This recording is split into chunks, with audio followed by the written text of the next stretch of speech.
सर्दियां शुरू होते ही इन घाटों पर विदेशी मेहमानों की अटखेलियां शुरू हो जाती है, जो किसी को भी अपनी ओर खींच ले। यह मौसम है साइबेरियन पक्षियों के आने का। गंगा के पास इन पक्षियों का जमावड़ा देखा जा सकता है।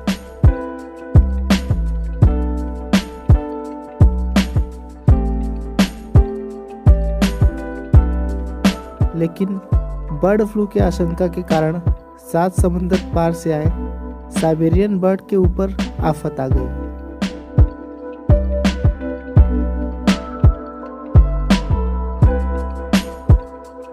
जिला प्रशासन ने फ्लू की आशंका के कारण साइबेरियन पक्षियों को दाना पानी डालने पर पाबंदी लगा दी है।